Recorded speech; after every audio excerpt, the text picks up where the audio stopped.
Hi, this is Bella Rachlin, and you're listening to the Marvel Cards Collectors Podcast.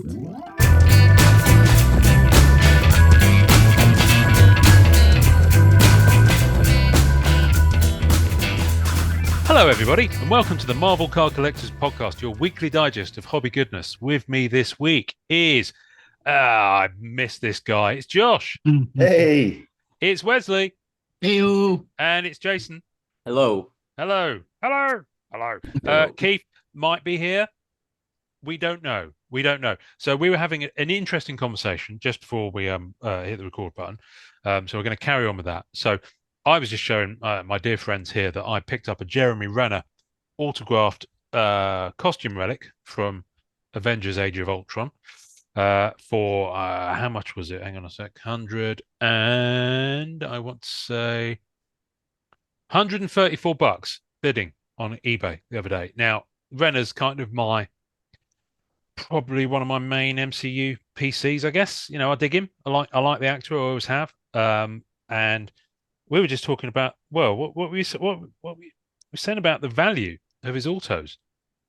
Yeah, if there was any if it has any tie to, future projects and stuff like that, and him being in the MCU, and it just with availability, if there's more and more that start to come out and become available and he's on a bunch of sets, it probably looks like it's dropped quite a bit. But he's one of those guys that casting wise takes a character, maybe a B-list or a C-list character, and definitely has brought it up with the work he's done.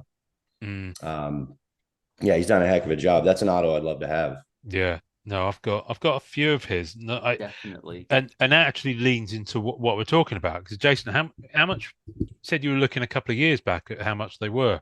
Yeah, $250 for some, which is more than I want to pay for an autograph. But in the 100 range or 200 range, I could, but I just never been able to pull the trigger on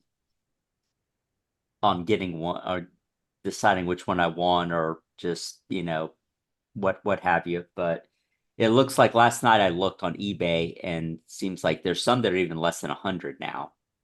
Oh, really? Yeah. That's a buy. And that's the thing. He's not, and this is the thing that people forget with a lot of these guys. They've not, Renner's signed for virtually every set that's come out. He was on Endgame, he was on Infinity War, he was on Age of Ultron. I think he was in the Civil War set. He was in Allure, and Allure's the one that's really flooded them. In fact, Allure has flooded the market with a lot of these. I tell you one that was always pretty good. Haley Atwell's always held well, but Allure has seen that drop. I mean, at the time I bought my Allure Haley Atwell auto, it was 100. I saw one sell on group the other day for 60. Now, admittedly, that guy was keen to sell, and so I think he dropped it because he needed the cash. But it just in charge different amounts as well. Yes, it's often clear. How much that affects the value. But Allure, because aside from the achievements and some of the symmetries, they're all unnumbered. They've got different tiers. They say, "Oh, group this, group that," and they're one in so many packs. And then the higher the group, the less it is. But Allure is still not sold out. Right. It had blasters, it had hobby boxes. It's still on EPAC. It's been on EPAC for 9 months now. Does Allegiance have autos? Not actor ones. Okay. Not actor ones. Yeah. Well, I mean, creator autos and Now here's a thing. I noticed the other day. Now I won't lie. The Avengers versus X-Men Allegiance set I thought was one of the poorest sets since Kree Scroll War. I just I know that I'm probably in the minority on that one. I don't think it's a great set by any stretch of the imagination. I think some of the artwork is stretching it to work in any form on a card. But there are Chris Bacalo autos in that set. Okay. They're sticker. But when's the last time Chris Bacalo signed for anything? He wasn't in Marvel 80th. He wasn't in Marvel Ages. Right. We've had Sienkiewicz, we've had Claremont, we've had Steranko in all of those sets. And the first set with Chris Bachalo back, if you pardon the pun, is Avengers versus X-Men. And it's just kind of crept in. And maybe it's just me not noticing it for the longest time. But isn't that worth shouting about? I mean, it's Chris Bachalo, for goodness sake. You know. Yeah, and I've been, I mean, it's been a while since I've been to a con, but I went to a bunch between 2014 and 19 and saw a lot of people at cons from all over the comic industry. And I don't know if I ever saw or heard of him at a con. So I don't know how much he's signed in general. Yeah. So, he's a good one to get. He doesn't do much. I think he signed on. I don't think he signed on Marvel Beginnings, the OG one. I have a feeling that he signed. So I'm looking at my phone because I know I've got photos of this somewhere, but who knows where they are. I have a feeling he's on the Marvel Masterpieces 2008 writer autos or creator autos. Actually, no, he's not a writer, so he can't be. Okay. Who knows? But anyway, Chris Bachalo, I think, in the same way, John Romita Jr., I mean, his signature's not the most flashy in the world. It's JR. Yeah. But for as far as I know, it's always been like that. So don't think that's any surprise to anyone. But you can pick up his auto for like $20-$30 on some of these recent sets. The Marvel Beginnings ones are vastly superior to the Avengers versus X-Men ones. So, yeah. Let me just. Did anybody see, not to get too far away from Jeremy Renner, but did anybody see the interview with him and Jimmy Kimmel after talking about his accident? No. If you haven't, you should check it out. He talks about what happens. I guess there was a bunch of snow where he's at for like a week straight, and they were trying to get out. Yeah. And him and his nephew went out to try to move some snow around, and they used one of these big snow cats, and the snow cat got away from somebody and started to I guess crush his nephew. And it was on its way to get his nephew. Oh, that's what it was. Yeah. And he tried to jump onto the snow cat and got caught up in the tracks. Oh wow. Yeah, that's just awful, isn't it? It's a good interview if you I mean, I've heard about the X, but not in detail. Not right. There's also on Disney a like kind of a long sort of Dateline-esque special with Diane Sawyer, and I think it was the first sit down he had since his operation, and you kind of see his accident, and you see kind of the whole process and interviews with the families and the neighbors that eventually found him and saved him. And it's just imagine waking up in the hospital and the Avengers are there to make sure you're okay. Like it's literally the end of Avengers 1 after the fight. You wake up and you come out and it's like, okay, guys, we're all right. That's funny. Let's run it back. Listen, I've got a lot of time for Renner. I know Amanda's going to be listening to this and seething because for some reason she doesn't like him. But I think that's more Hawkeye related than Renner related. At least I hope it hasn't. Or maybe he just stiffed her for a tip one day if she was working in a restaurant where he was eating. I don't know. I'm just assuming she worked in the service industry at some point, which is probably hugely insulting. Anyway, Amanda, I love you. But let's move on.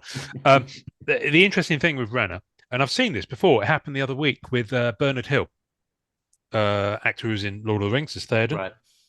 It's been in an awful lot of other really good stuff as well, some of which you might not know of because he's more of a UK-based actor. But in typical fashion, he passed away, and his Lord of the Rings autos went like that overnight. So you can guarantee that if that snowplow had got the better of Renner, then, well, he'd have been on the Allure set because they were all signed already. Right.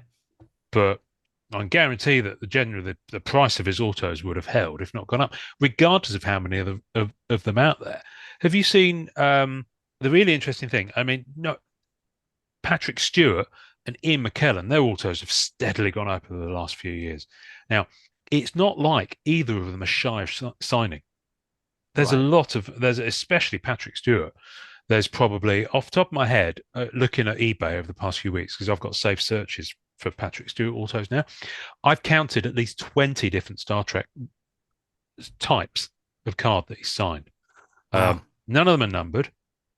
All of them are packaged, apart from Star Trek Insurrection. I think that was a redemption one, but pretty much all of them are in there. Some of them are incentives from Rittenhouse sets, and obviously the Star Trek Picard ones are they're oversized, because I don't think he's as good as signing small now. So a lot of those are bigger ones. He's getting on a bit.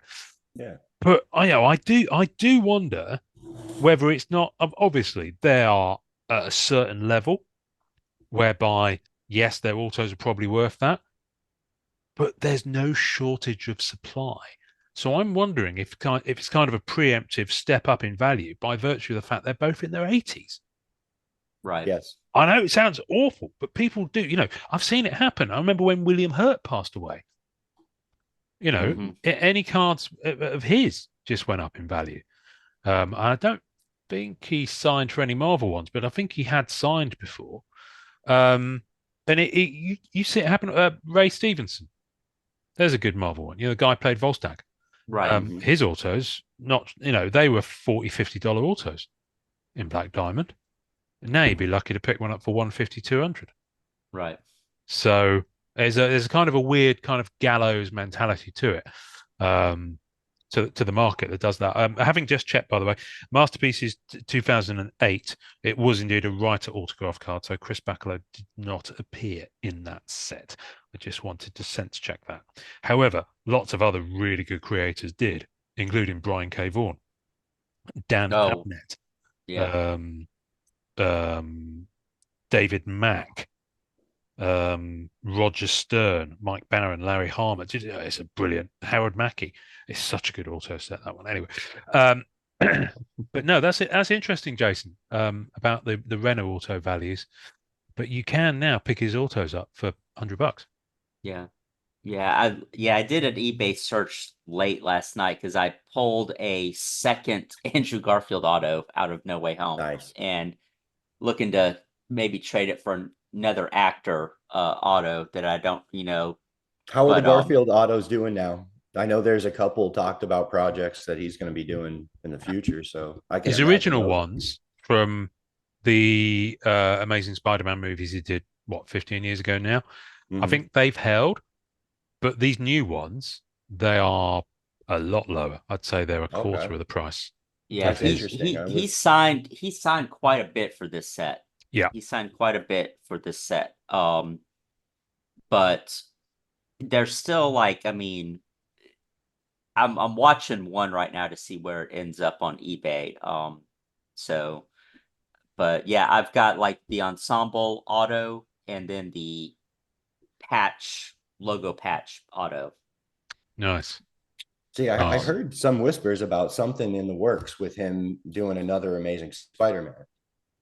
Oh, wow. Okay. Because there was a lot of rumors after, no spoilers for No Way Home, but there's been rumors that I think fans are wanting like a fourth Toby and a third Andrew movie, if in that'll their own happen, respective universes. Yeah. Okay. Yeah. Right. And then, Ghost Spider and some of the other things in the Amazing Spider universe, like they have. If anyone's listening right now from Sony, who own the rights to all that stuff, and Marvel, who have done those new movies, please don't do a Black Cat movie of any kind, because chances are, Sony, if you do it in and of your own volition, you'll fuck it up like you did Madam Web and Morbius. And Black Cat will just be a laughing stock. Now, actually, if you did that, that might tank the value of all of her cards. So actually, it's a risk. But if they pull it off and they cast someone like Sydney Sweeney, I seriously, I'm gonna have to move out. I'm gonna be in a cardboard box or a shopping trolley or something like that. I'm not sure I could cope with that. Yeah, but Ian, if they actually did a third Amazing Spider-Man movie, wouldn't it be cool for the payoff that they started in the second one and have Felicity Jones as Black Cat? Wouldn't you love that? No, wouldn't I wouldn't that be so actually. Cool? I don't 10 think years in the making. I don't think honestly, even then, I don't think the physicality of a character. I don't think Right. she's she's a different body type altogether. I don't think it would work at all. That said, I think she's she's moved on now. Yeah. She's got family and all that sort of stuff, and she's been in less stuff, obviously focusing on that. So I don't know. So, I mean, maybe she wouldn't be up for it. I'm taking it you guys believed or felt that Madam Web was terrible. I haven't seen it. To be fair, still haven't seen it. Okay. I'm saving it for a flight, Josh. Yes, that's a good idea. And my next, well, I can tell you now that plans are afoot, and I don't think this will change. But nothing's booked yet, so everything might change. He says, contradicting himself. Get to the point, Ian. Okay. Next summer, I'm going to be coming to the US. Awesome. All being good. And I am probably going to be going to the National in Chicago. Very cool. So awesome. That's the plan anyway. When is that roughly? It is end of July. July, yeah. I can't remember exactly when. I think it's like late July. And the plan is that I'll be there for, I mean, the National goes on for like 4 or 5 days. Yeah. I'm not sure if there's going to be 4 or 5 days worth of entertainment for me there, but it's more about the seeing the people. Right. Mm-hmm. Do you know what I mean? So I know that there's people I'm going to meet up with there. Chances are Upper Deck will be there. Certainly PSA will be there. Do you see what I mean? So, and Greg from Rebel Base Card, he's based in Chicago. So, I'll be seeing some folks.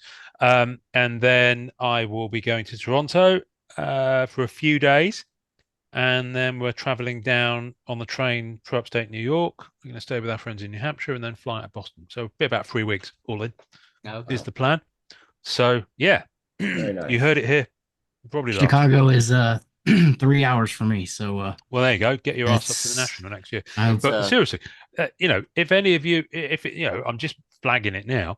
I think it'll be a hoot. I mean, it's obviously less pop culture. It's not like a Heroes Con or a Fan Expo or San Diego Comic Con. The National is primarily a sports thing, but it wouldn't hurt to get loads of Marvel guys there. Oh yeah, and it's exactly what Eugene's been doing the past few years. Right. They told me East West, our local shop here, shuts down for 4 or 5 business days. It's a big deal. They shut down for 4 or 5 business days, take their entire staff up there. Mm-hmm. And I'm the guy that pesters them all the time for, hey, can you pick up some more Marvel stuff? And they told me, they're like, it's coming. The One Piece, the anime, and the Marvel cards are their stake in this market is growing and growing. And Nationals has slowly, steadily, and just now sketch cards and stuff are starting to become popular to all of them. Autos are starting to become popular to all of them. It's kind of like crank it 10 years backwards for us, what we've been exposed. That's what's just getting popular with the sports card transfer guys. But wicked cool stories about how big the event is and how well run it is. Yeah. No, I've only heard good things about it. And so if anyone knows anyone who might have an in with a really good rate for any of the hotel brands that are near the Donald E. Hines Convention Center next to the Chicago International Airport, let me know. I'm all ears. Anyway, that was apropos of nothing. Why was I saying that? I was saying that because what are we talking about? Just before we were talking about Felicity Jones. Are we talking about? We're talking about Felicity Jones. It was brilliant in Rogue One, by the way. Yes. Oh yes. Yeah. Does Sony own the rights to Ghost Spider? I don't know. That's interesting to me because there's some real possibilities with content and stuff but if it's Sony, then it could. I don't know. I wouldn't be too excited about the possibilities. Well, if Marvel can get their hands on it and maybe even strike a deal. So here's my train of thought on that, or not trying to work it out. When the comics Ghost Spider-Gwen. No, it's the other way around. A-Team was Spider-Gwen because I remember I initially started rainbowing that. No, what was I going to say? That's what I was going to say. Before I forget, Oscar Isaac. So this is what I was turning around to say. Oscar Isaac, obviously first time signer for any Marvel property. I believe he signed for Star Wars, but I don't think in vast quantities. I think they're all fairly limited. I think they're numbered. He didn't sign Apocalypse at all. Like Apocalypse there didn't have a set. I don't think there was a set for that. Didn't have a set. Right. I figured. Yeah, didn't have a set at all. So Moon Knight sets out, and I've seen his autos on the unnumbered stuff go for 350 to 450, and they're beautiful autograph cards. Now this is Oscar Isaac, and I think it's simply because of the volume of them out there. You know, that it's, you know, it's a beautiful signature, but there's a lot of them in the product. So, you know, and the other thing about Moon Knight is that much like their usual style, I'm looking at my Eternals autos here. There are so many different like styles of card that the autos go on, right? Which is a little bit. I have to say, I think they slightly overdid it there. No Way Home is a prime example. Those ensemble cards are really not very attractive cards for an auto to be on. You know, they're not the best images of the characters. They're horizontal. Actually, I've got my two Garfield autos. If show us. Yeah. Share. I will say his signature is not attractive. It wasn't back in the day, to be fair. I'd put some time into it, you know. I mean, it's just like it feels worth it. So yeah, see that one on the left. See, that's your keeper. This one? That one's that's the good one. Sorry, I might have said ensemble just now. It's not the one I meant. The action ones aren't very good. I kind of like the action ones for some reason, but I don't. I like them portrait. I'm much more of a fan of portrait style autos. Right. I mean, I'll take a landscape if there's no that one. Yeah, I don't know. Yeah, it's tiny, isn't it? Yeah, it's a tiny space. So this one's the more rare of the two. Yeah. And I haven't seen really any comps or anything for sale on this one, but so I don't know. I'm keeping one of them. Yeah, my 2 cents. And this is at the end of the day, it's subjective. I mean, you keep the one on the left because it's inscription as well. That's kind of my yeah. I mean, I like the patch, but ghastly, but yeah. But even his auto, like his signature here and here is totally different. Well, I mean, it's something squashed compressed, in, you know. Yeah. I mean, he's managed to. At least he's kept it on the sticker. Yeah. I will say that I have notoriously bad handwriting, but this makes me feel good about my handwriting. He's only just kept it on the sticker. Look at that. I think a little bit's gone off. Wow. Yeah. I don't know. And this set, I don't know. I mean, the autos for No Way Home. I think here's a fun fact. Have you noticed that Marissa Tomei signed her name, but she also signed some as May Parker? That's cool. She I think she misunderstood the brief. I think she thought, you know, because the May Parker ones are obviously supposed to be inscription, but there are auto cards in the set that are just signed May Parker. Oh wow! Marissa Tomei's auto isn't on there at all. I find that absolutely hilarious. Yeah, I think that's so cool. It's like there's an actress who was in. I think I've said this before on the podcast. There was an actress who was in. What was it? I mean, it might be Star Trek Discovery. It might be The Mandalorian. I think it's Star Trek Discovery, who plays the female engineer character that they find somewhere at some point, and then she becomes part of the crew, and she signs it Tig's autograph because her name is Tig Notara, and so her signature is Tig's autograph. I think that's so funny. Yeah. I love it. So I love it when people have fun with that stuff. But yeah, no, the Moon Knight ones are good. But yeah, Oscar Isaac, it's a beautiful autograph. It's absolutely stunning. It's so neat. It's on the Cumberbatch level of quality. Yeah. It almost seems like there's go way back to the sketch card equation. It almost seems like cardstock whether it's a sticker auto, how well the auto is done, character, it kind of plays into this whole, and then future projects and popularity coming in, anticipated projects. There's so much. I mean, Tom Holland's a holding, because I think Tom Holland is kind of the next level. He's such a, he's up there with the Timothy Chalamets, the Zendayas, not that either of them have signed, but, it's that level of actor. Chris Evans is a lower these days. What's just popped up on the screen there? What's that? So I found a is that you sharing the screen? Well, I'm trying to I was trying to do something fancy, but it didn't really work. I can just see a massive advert over the top of whatever it is you've got there. Yeah, but you can't see the list. I was gonna say, why don't you share your screen? I found a I found a list of the of all the it's gone. characters that Sony own for okay. the and I guess I could, well, let me try this. Hold on. Well, I did just try and make you spotlight when you had it on your screen, but you took it off again. So let's do that again. For those on audio, sorry. Never accept cookies because you'll only get fat. And they'll be able to follow you around the internet. The perfect pout for nights out. Oh, wow, Wesley, they know what your buying preferences are.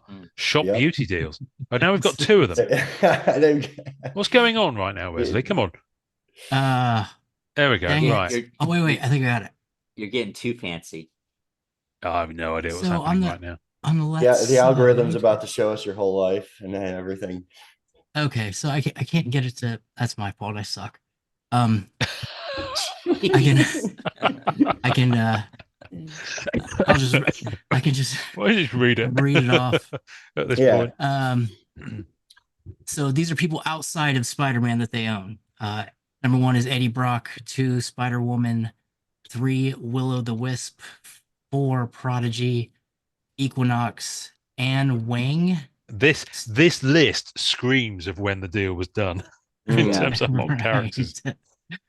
Steel Spider, Sandman, Hornet, Wraith, Sleeper, Maddie Franklin, Puma, Ricochet, Morbius, Flash Thompson, Spider Girl, Corazon, Silver Sable, Dusk, Jackpot, Toxin, Ben Riley, Bobby Brown, Sentry, Black Cat, our Black Cat, Agony, Julia Carpenter, Light Bright, Firearm, Nightwatch, Phage, Kane, Maneater, Bomb Blast, Sally Averill, Lasher, Madam Web, Cardiac, Screech, Shock SHOC, Riot, Ezekiel, Molten Man, Wraith, Hybrid. It was definitely an early noughties deal, wasn't it? Yeah, Miles Morales, Mankiller. There's not many more. John Jameson. Oh yeah, J. Jonah Jameson's son. Yeah. Andy Benton, Phil Ulrich, Gibbon, Nocturne. Yeah. That's a nice picture. Alpha. Come on, stay focused. Ella Jameson, Davis, Batwing, Solo, Freedom Ring, Crusader, Turbine, Joystick, Warrant, Cold Heart, the Bobster, Terra, Typeface, Cyclone, Ace, Queen Cat, Thunderclap, Ashcan, and Corona 72. Flipping heck. Wow. Okay. Now read it again without taking a breath. See how far you get. So I don't think I heard Ghost Spider on there. No. Yeah. And so that is exciting. Is Gwen Stacy on that list? I didn't hear Gwen Stacy's name. I didn't hear Gwen Stacy either. I did hear Ben Riley, which is. I put the list in the group chat, so if you guys. Oh well, all right. Well, I'll have a look at that another time. Possibly, never. So, not with all those adverts. But before we let's finish off. This is a completely unprepared for conversation. Before we move on from the autos conversation, can I show you some of the hits I've gotten recently out of Eternals? Because I've been picking up boxes, random boxes off eBay, and that I send them to my boy Donnie, and he receives all sorts of stuff from me, and then he sends it over every 6 months, basically. So I had 15 physical boxes arrive of Eternals, and they're all from all over the place. So some of them might be from cases where the auto was already pulled. Some of them might not. I've no way of knowing. And, frankly speaking, considering I was picking them up at $40 a box. Oh, that's okay. And on ePack, they're $120 a box, pretty much. Yeah. And I think retailers, anyone selling it less than 60, they're selling it to just make something back. Right. So, so as well as an absolute shed load of base cards, chase cards, you name it. I'll show you the first thing I pulled, which is kind of fun. It's a film cell. Now, they've got the thin acetate film cells, so they're kind of okay. What's wrong with this picture? Well, it's kind of fuzzy right now, but yeah, I mean, it's Gilgamesh. That's the character. Is it Sebastian Stan and it is. Yeah, the image in the film cell is not from the Eternals. It's from Falcon and Winter Soldier. What in the world?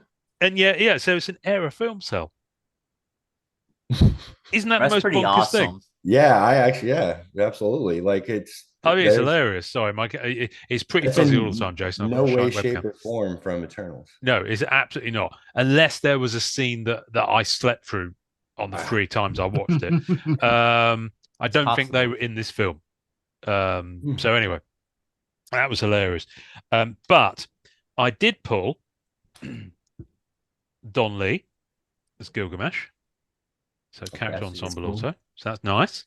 His autos are actually go for quite a bit from this set because he's a really popular Korean actor. So he was in those Korean zombie movies. Yeah, he was Train to Busan. That's it, Train to Busan. There we go. Which, if you haven't seen that is a fantastic movie. Okay, it is. Now I'm not sure both of the next 2 autos. If I were to go and buy them or even put them on eBay to sell, I would make back more than the boxes, the 15 boxes. Okay. So the first one I'll show you is Barry Keoghan. Now his auto is pretty minimal, and you might be thinking, "Oh, okay, that's why is that so special?" First of all, it's an Immortals versus Immortal Gold. Yeah. Kind of a base, and that's stunning in hand. I mean, it's beautiful. The foiling on it and the kind of the line work on it is stunning. It's also numbered out of 5. Whoa! It's 2 out of 5. So keep that card away from grave sites and bathtubs. Exactly, yeah. So there's that one. That's a Saltburn joke. So that's the one where people might think, I mean, but this guy's not going away. He's going places. Yeah. And then the other one, Kit Harington, Black Knight Inscription. Ooh. Oh man. See, which is my camera. That's pretty sweet. I'm kind of torn. I was super excited when I heard about all this coming and the Black Knight and Blade potential and everything. And I don't know if they canned that. I think not Blade, but I think his role in it with the Necro sword and everything, I think they did, unfortunately. And I thought obviously the Jon Snow thing and he would have been perfect for Black Knight. Blade may not be happening. Oh, wow. That's a lot of money. That's a lot of money lost. I mean, that actor they had lined up to play Blade. There's a rumor that he's done. Yeah. Yeah. Is he really? He's been hanging on. I mean, they did that deal pre-COVID. They announced that movie in 2019. Yeah. Wow. Yeah. He's an extraordinary actor. Yeah, he's a great actor. Yeah. Mahershala Ali. But he's so good. There's a film on Netflix, by the way, I strongly recommend to you. It's got Ethan Hawke recently in Moon Knight. I saw that. Finally picked up his auto. What's it called? Leave the World Behind. Leave the World Behind. It's really good. Ethan Hawke, Julia Roberts. I agree. It's so good. The soundtrack is good on it as well, and it's properly unsettling as well. I love the ending. Yeah, no, it's really good. So who here's seen it? I haven't.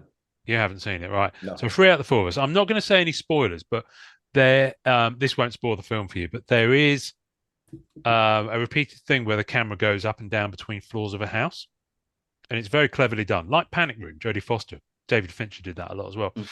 And the painting in the bedroom of the house that they're staying in, Julia Roberts and Ethan Hawke above their bed, is of a sea. Okay. Watch the movie again and notice that the painting, the first time you see it, the sea is calm. You see it 3 more times during the movie, and each time the sea is rougher and rougher. Oh, and man. It's a really small little detail. It's wow. Brilliantly done. Brilliantly done. It's one of those little things that I just thought about. I noticed it on the second viewing. I was like, OMG. You know, that's really cool. Wow. There's probably a lot of cool other Easter eggs in that then, if that's... Oh, absolutely. Leave the World Behind. Leave the World Behind. Yeah, It's on it's Netflix. amazing. It's so good. It's a Netflix production, so it won't be going anywhere. It's got a really good soundtrack as well. Anyway, we were going to talk about something else. Let me pull this up first, because this is funny. This will be the episode image for this episode, because very recently, you guys will remember this. Very recently, we had an EPAC outage, did we not? Yep. And then there's a guy in the EPAC group. I think he might be one of the moderators or admins in the EPAC group. A guy called Corey Cheng, and he's got some mad skills on Photoshop, and he knocked up this poster, which just cracks me up. About how good is that? Let me try and zoom in. Oh, it's not letting me zoom in. Let me open it in a new image. Hang on a minute. Let me open this up in a new tab.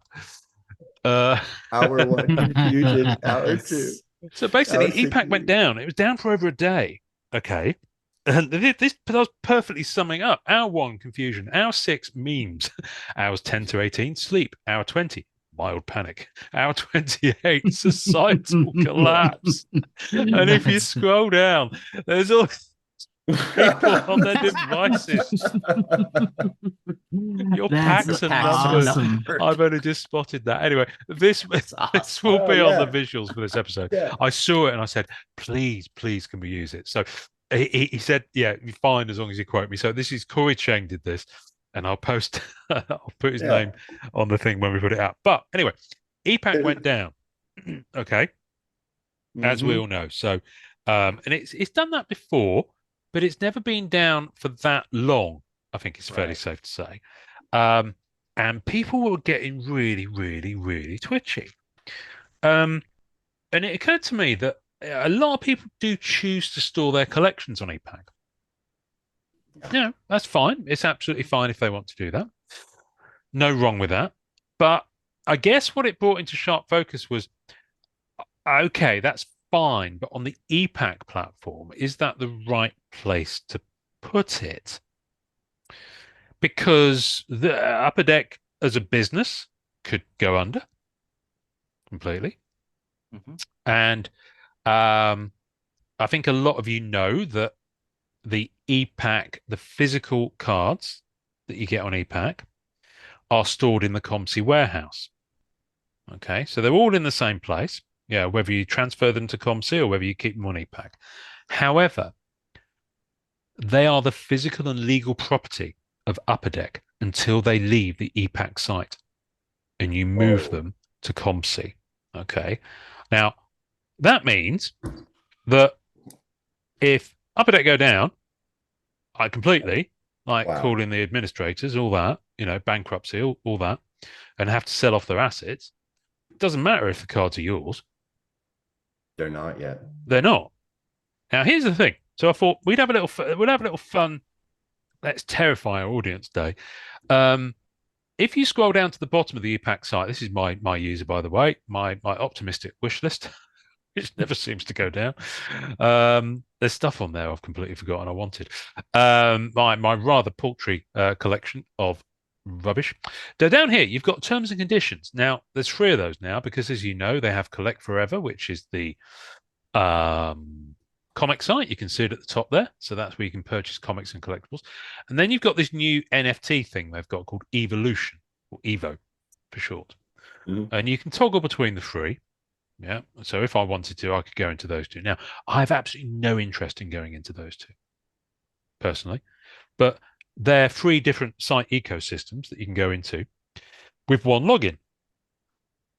Now, I mention that because in the terms and conditions at the bottom here, it refers to a single sign-on, or SSO, which is usually means when you go to a website and you have the option to log in with Facebook or log in with Google, as opposed to using a username and password. That's single sign-on, yeah? Because you've signed on with Google in your browser, you've done all that securely, and it enables you to do this. Now, the benefit to the websites is they don't have to maintain accounts, if you like, for you. You don't have to have a username and a password for that account. It's good for you because you don't have to remember it all. But it places the emphasis on making sure that your Google account is properly secured with a big password and 2-factor authentication, and the same with your Facebook account or any other platform you choose to log in with. It's usually Google and Facebook. Sometimes there's a few other things at play. Because if you use single sign-on for sites and your Google account is compromised, think about the number of sites people could get access to. So make sure that shit's secure. And change your passwords regularly, kids. I'm talking like every quarter, at least. Yeah. Anyway, the reason I mention that is because they refer to single sign-on in the terms and conditions.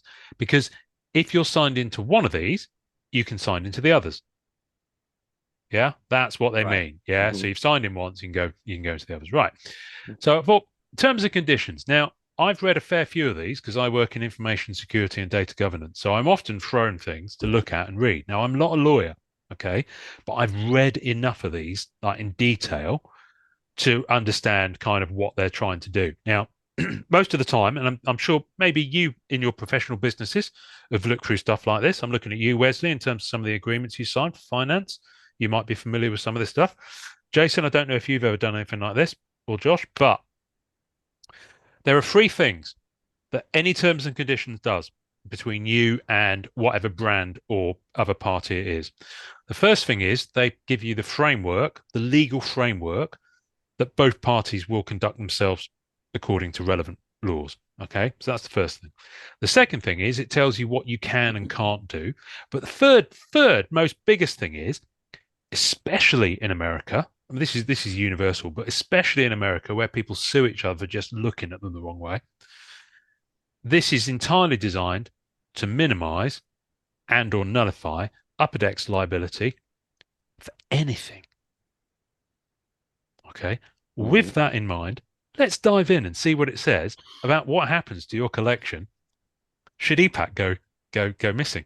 I will say at the start, I'm not going to go through the whole thing, and obviously it would help if you're watching this on YouTube, but it's not the end of the world.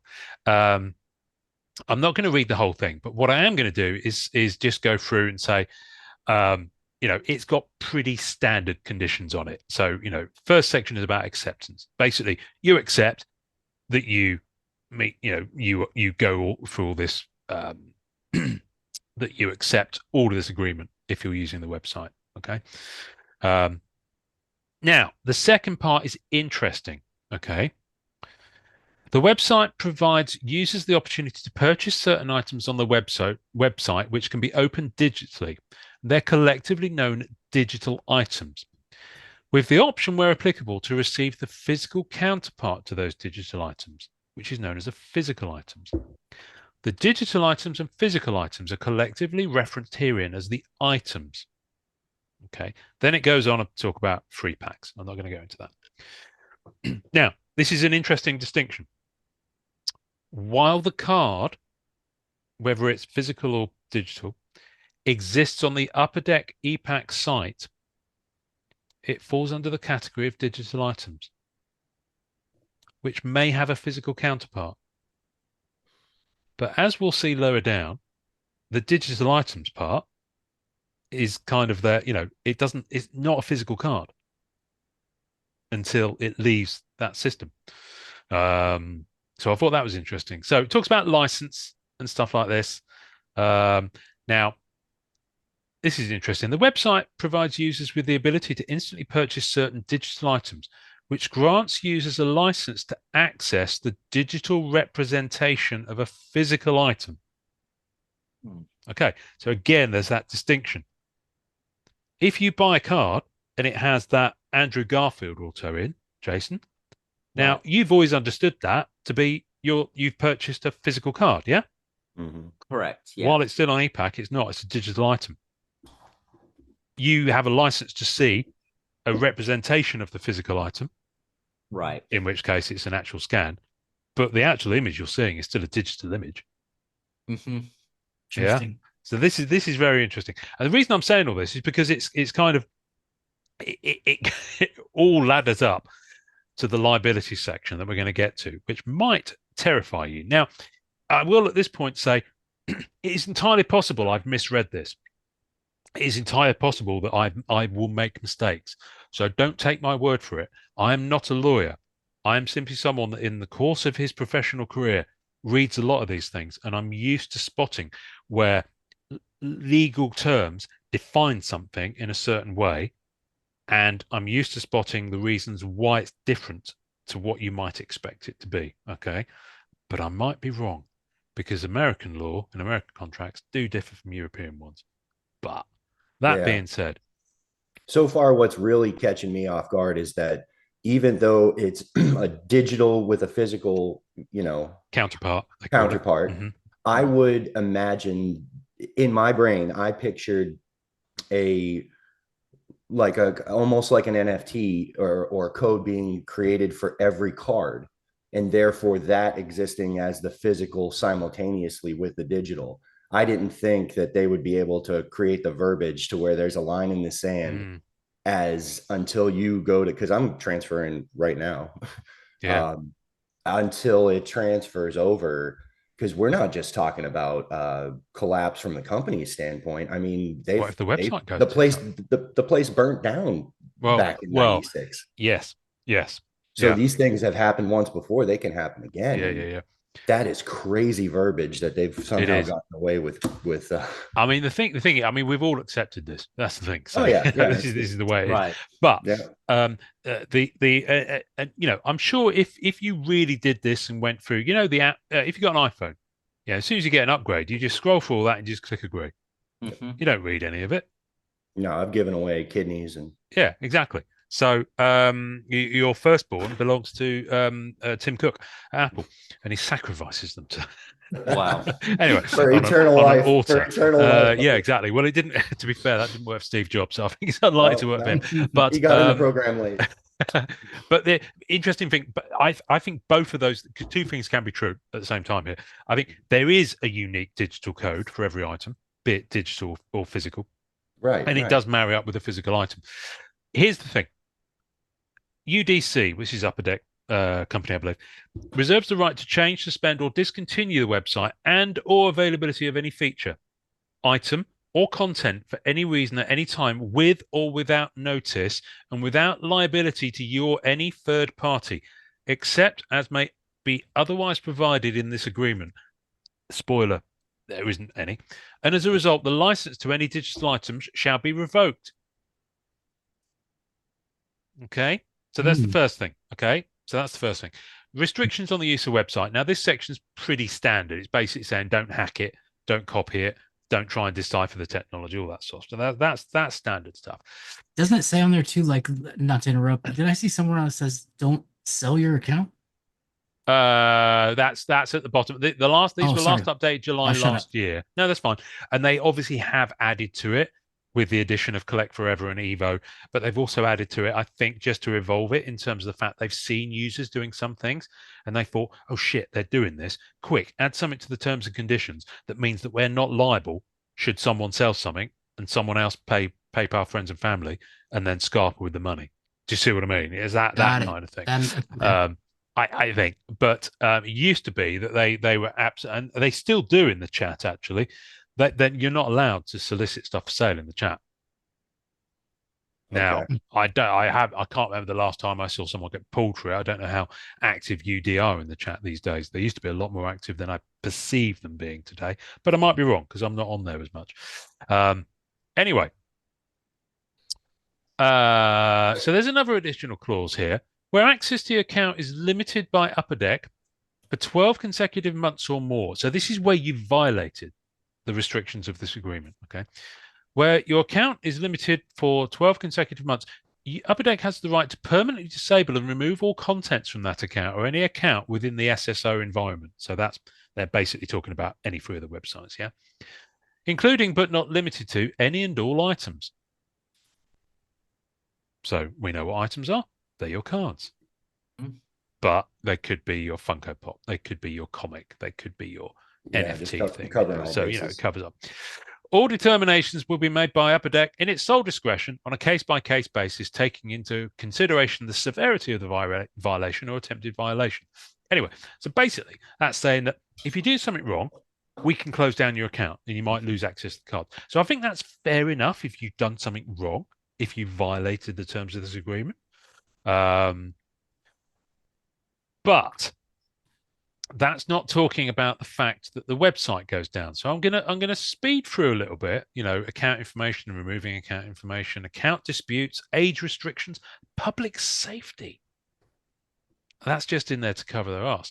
Right. It's like with me. I work in a desk job, and yet every year I have to go and undergo a course in manual handling. If I worked in a warehouse, that would make a lot more sense. So some of the stuff in here is just like a legal requirement anyway. There's all sorts of stuff in here about redemptions and achievements. I'm not going to go into that. I'm going to let you read that because that's not what we're talking about. Payment and shipping information, sale of autographed items. I'm going to come back to that. Okay. Remind me on that. We're going to come back to the sale of autographed items in a minute. Right. Returns, refunds, exchanges. Basically saying that's it. All items are non-returnable, non-refundable, non-exchangeable. Okay, that's standard, yeah? Denial of access and termination is an interesting clause. Clause 17, kids. Wesley's making notes here. Upper Deck may terminate, limit access to, or suspend indefinitely your account on the website and any and all of their functions, any and all related services, and any registered account immediately without liability for any reason and without notice, including without limitation, if you breach any terms of this agreement. So for any reason, okay, they can boot you. They can boot you. Okay. There's all sorts of stuff. Now, they do go on to say that if they choose to do that, if they do terminate it, you've got 14 days to transfer or ship items. Okay. So there's a little bit of leeway there, which is fine. I think that's fair enough. If they're going to boot you, they do say that they're going to give you 2 weeks to get your stuff out. Okay. Here's the bit. Now, this part, I've noticed this on a lot of American terms and conditions over the past 2 years in my current role. This part always seems to be in capital letters because it's obviously super important and we have to shout it at you. Right. Okay. This is the bit. Okay. The website, items, and we know what that is. Free packs, chat function, materials, any related services, and the content, materials, or information contained within are provided as is, in quotes, and as available, in quotes, with all faults. Upper Deck makes no representations or warranties whatsoever and of any kind, either express or implied, including, but not limited to, any implied warranties of merchantability, fitness for a particular purchase, and non-infringement as to the website, items, free packs, chat function, related services, and all content, materials, or information contained within. Upper Deck does not guarantee, represent, or warrant the availability. Let's just pause on that one. Value, completeness, timeliness, functionality, reliability, sequencing, or speed of delivery of the website, items, and or of the content.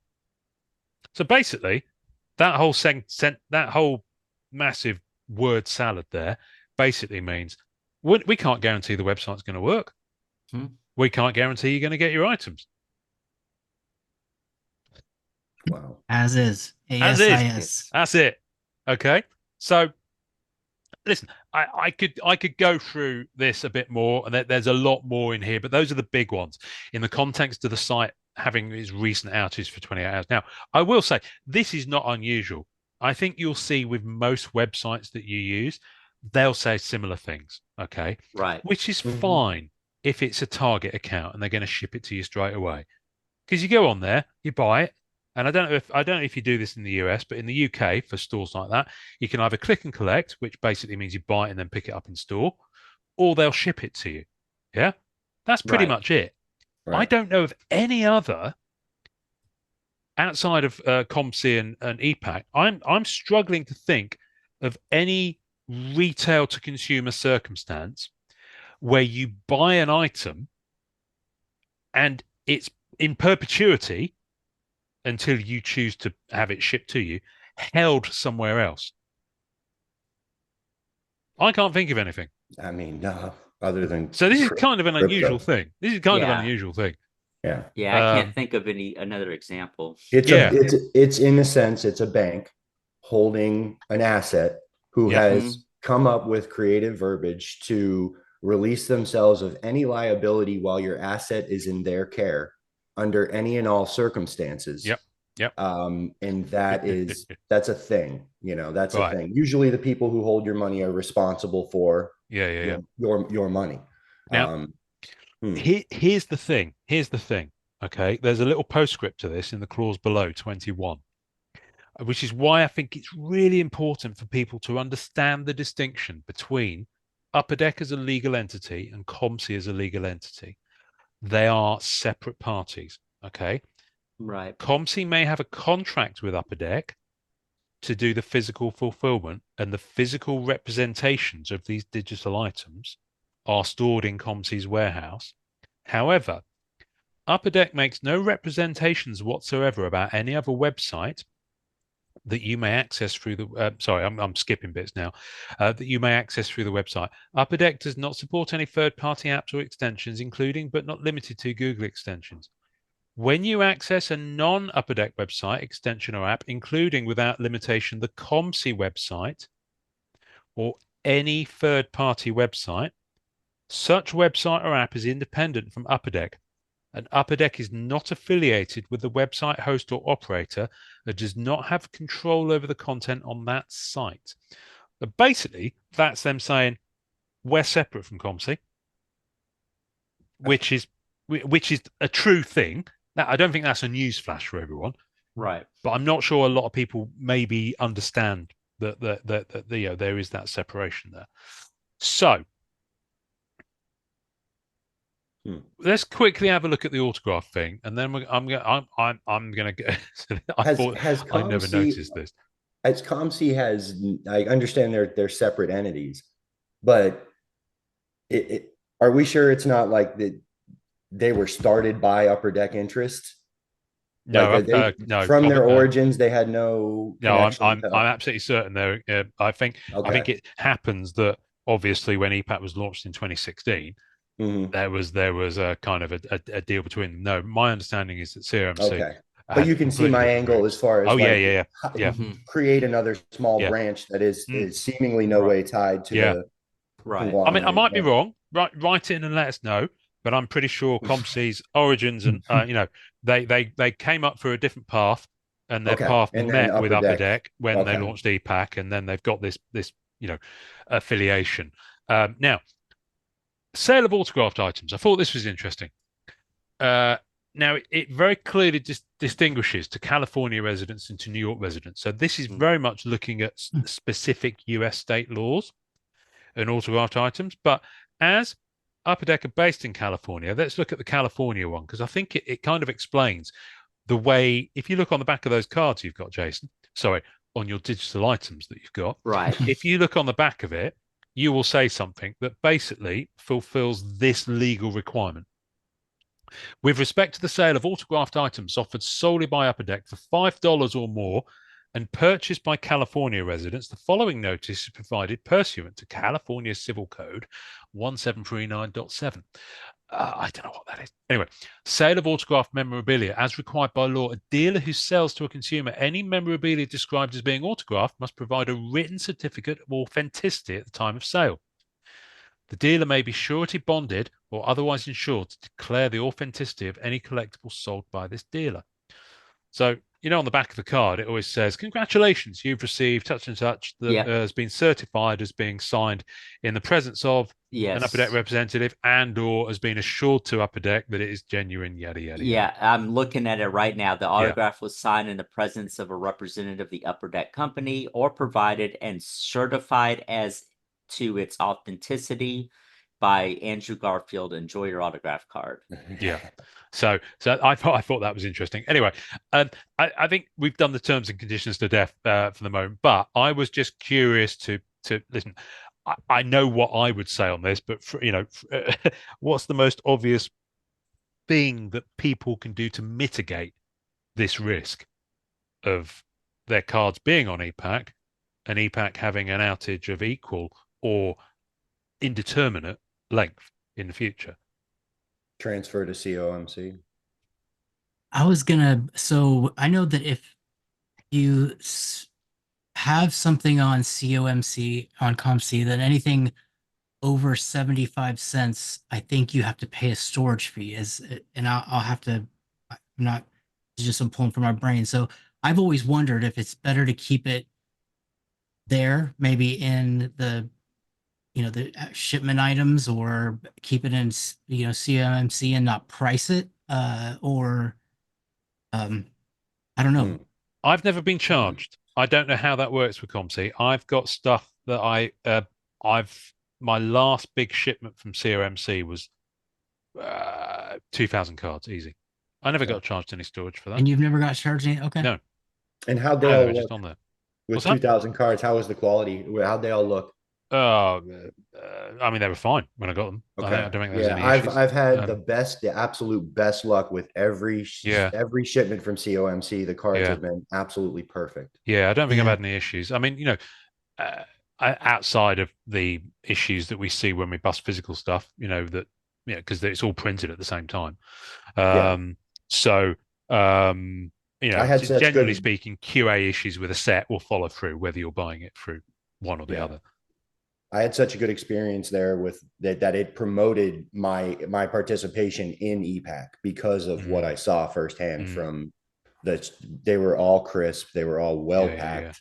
Everything graded out incredibly high. I was very happy. Yeah. I mean, the thing is, once you move an item from EPAC to COMC, it's one-way street. You can't move it back. Yep. So if you're going to do that, you need to know for sure that you are not going to you're not going to change your mind, So personally, what I do is I've got my transfer cart. So everything that's not in my collection, be it locked or otherwise, that I know I'm going to eventually ship home, I'll put in my transfer cart on EPAC, which I kind of think of like the train station in Matrix 3, where Neo goes for a little bit. It's neither here nor there, because it's out of Gen Pop on the EPAC site. Because you'll notice when you look at your transfer cart, you can't search it. There's no filtering. It just scrolls for days if you've got a lot of stuff in there, and it's a bit of a bugger. But if it's in there, it's still on the EPAC site. It hasn't reached COMC yet.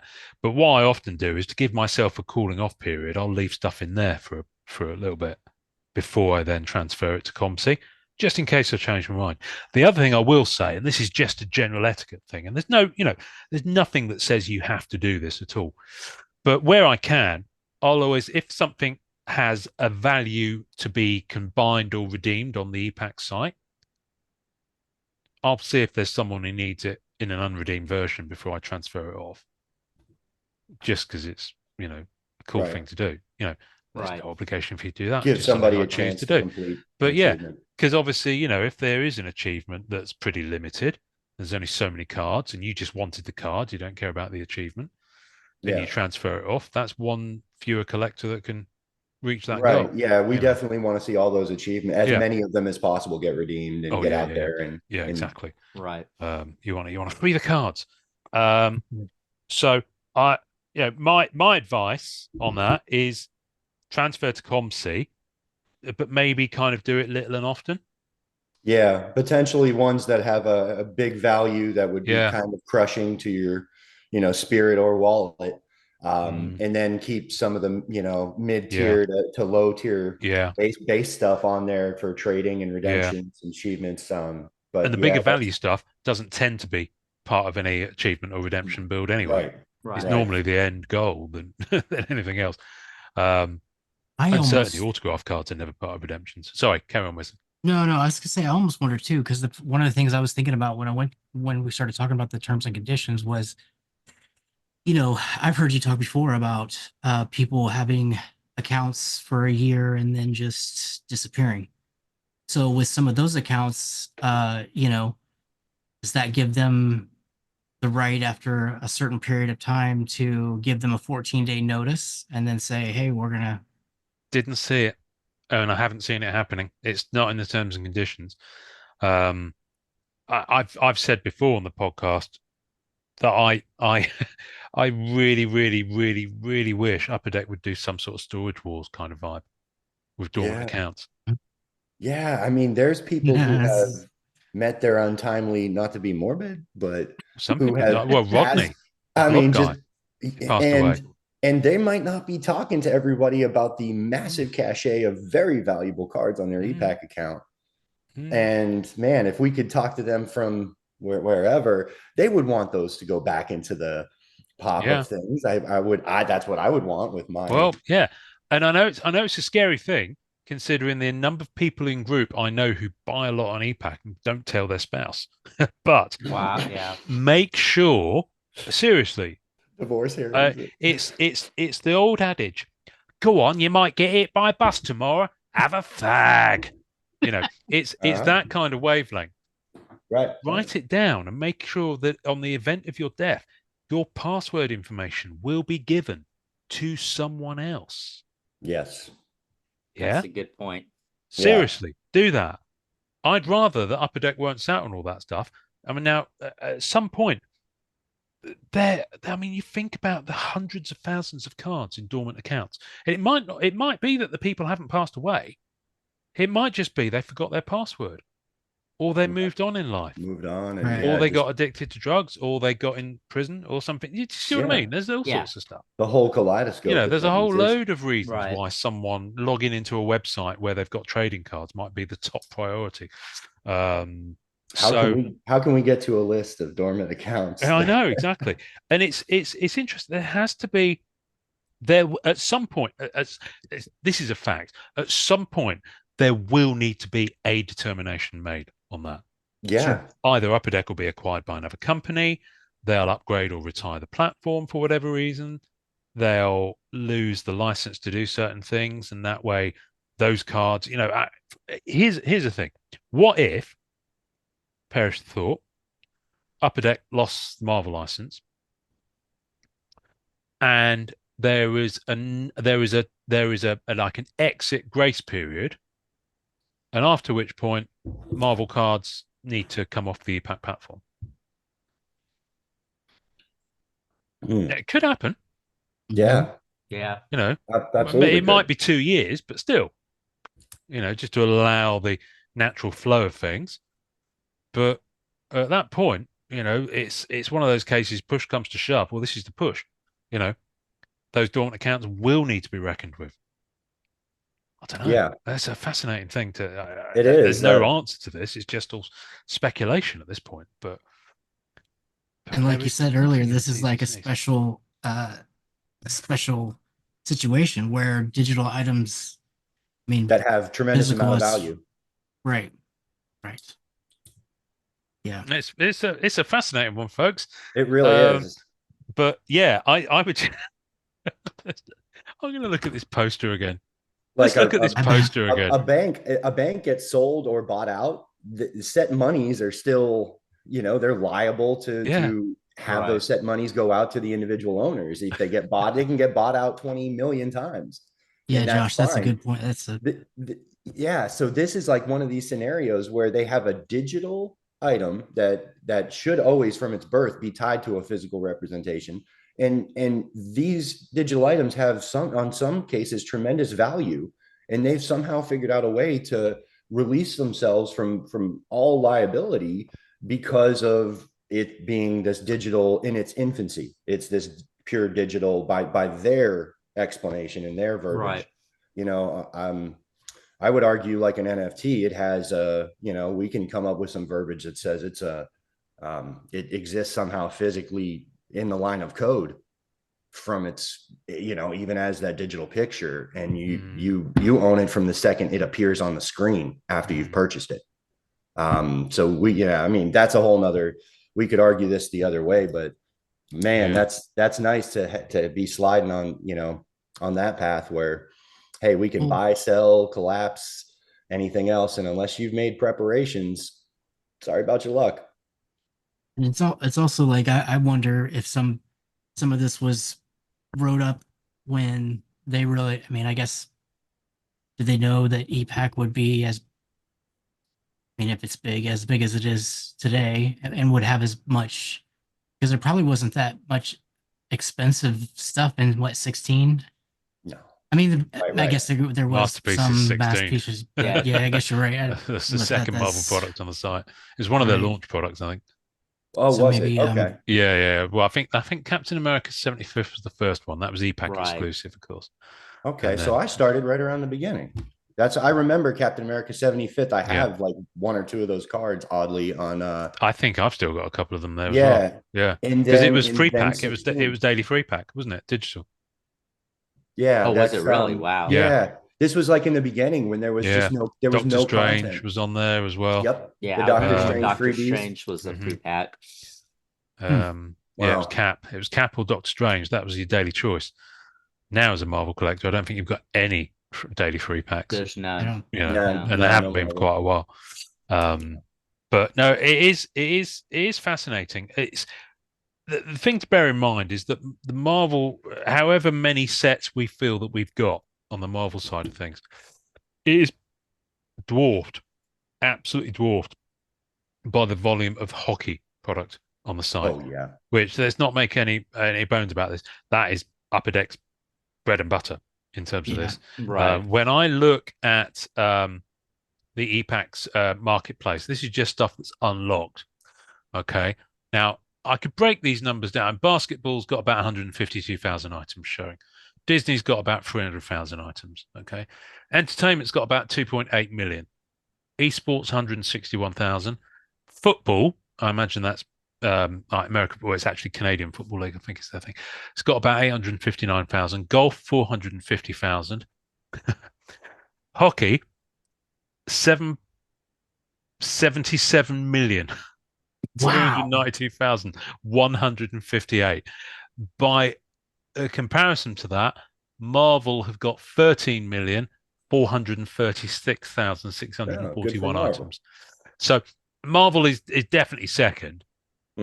Actually, no. Definitely second.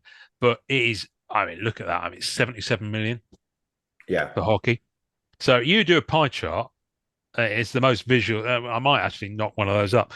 Do a pie chart of how much of that pie is hockey and how much of all the other things. And so it's interesting. But it's I like that we're a big enough piece of the pie. That number is encouraging. Oh, we are now. We are now. Yeah, it didn't used to be that big, and obviously it doesn't account. Those numbers represent every item on the website, whether it is digital only, all the free pack cards and all that sort of stuff you can buy, and there are an absolute shed load of those in some of the hockey products. So where the combines are a lot more. I mean, you buy a pack of some of the hockey products, you get like 12 cards in a pack, and 10 of them will be digital. So it's a lot. Right. There's a lot more volume. We're talking 300 card base sets. Yeah. For a lot of these hockey products. So it's fascinating, but still, there's a lot of real money that people have got sat on the Upper Deck platform day in, day out. And it's a wonderful expression. I don't know if you guys have it in the US or even outside my own head. It is squeaky bum time for people who've got a lot. We've lost Wesley. I got to write these down. The joy of it is you can always just replay this later and write it down. It is squeaky bum time for those people who've got literally tens to hundreds of thousands of dollars worth of cards within the physical cards, or no, digital items that have a physical counterpart within the EPAC platform. Yeah. Watch ComC get overwhelmed by everyone. Yeah. So anyway, I like I said, it's just our take on it, my take on it. I thought it was an interesting kind of thing to throw around. But yeah, I mean, listen, even physically, nothing's ever safe. I mean, I've seen so many images of parts of America that just have a subject to natural phenomena like tornadoes.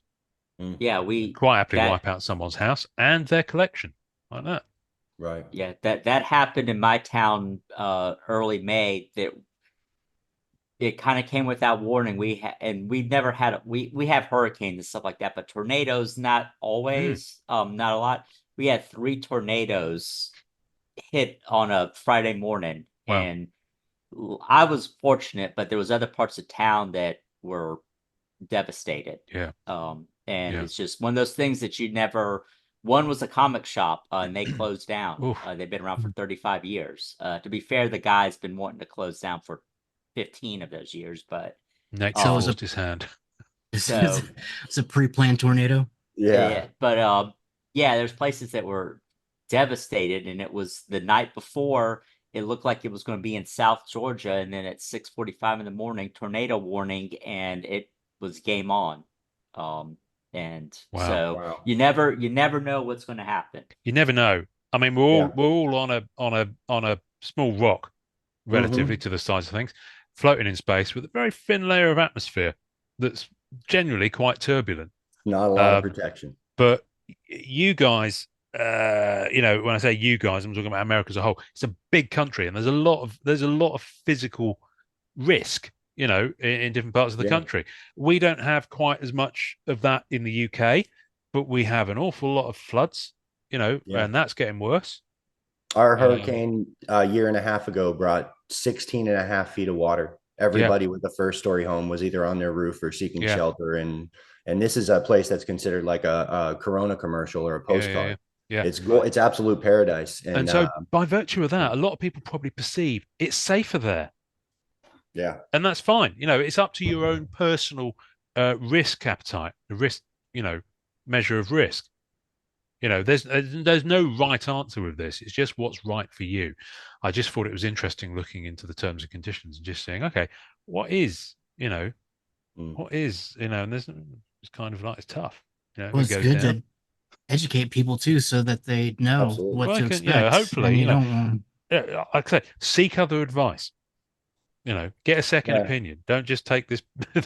Never take this podcast as your source of truth. There has to be a bunch of people out there that find a peace of mind in their believed in their mind, their owned collection that they have ownership of. Yeah, being digital and easily protected that way. When they move, they're not moving their cards. Exactly. Yeah, I get it. Transfer. I get everything like that, and it brings a sense of security, actually making you want to use the system. So to find out that one of the leading things that makes you use the platform could be just totally smoke and mirrors, because it's not necessarily safe. There's no representations whatsoever to guarantee availability of it. Wow. I think that's the thing people just need to be aware of. I guess no guarantee. I almost feel like this podcast is going to be one of the most commented. Yeah, everyone read your contract. One can hope. Cool. All right, guys. This has been fun. I've got no idea who's going to intro this episode. I'll randomly pick someone, unless you've got any bright ideas who you might want to be on the audio intro. No. Nothing striking. Well, what's the to pick from? Is it anyone that's been around? Oh, recently? We got loads. I'm not going to read them all out to you, but I knew that. You've got sketch card artists, you've got set artists, you've got. I think it'd probably be a little bit churlish to use someone from Upper Deck, so I think we might want to avoid that one this week. Do we have a collector that you've interviewed in the past that did an intro that maybe had some opinions or was vocal during the outage? You know what? No, not really. I don't tend to. I won't lie to you. I haven't really solicited them from collectors, because ultimately, you want someone when this was primarily an audio only podcast. I won't lie to you. You want someone to hear the first few seconds of the podcast, and if it's a voice of someone that they dig, or someone that they like the work of, they'll probably give the podcast a listen. Yeah. So, that's what the reason it is. And no disrespect to anyone in the community, but I'm not sure anyone's quite of the level of, say, a Julie Bell or a Greg Hildebrand. Right. So anyway, I'm. How about Glebe? Do you have any? I had a cool conversation with them recently. Yeah, no, it's going to be on. It's on an episode that's about to come out, so people would have heard it.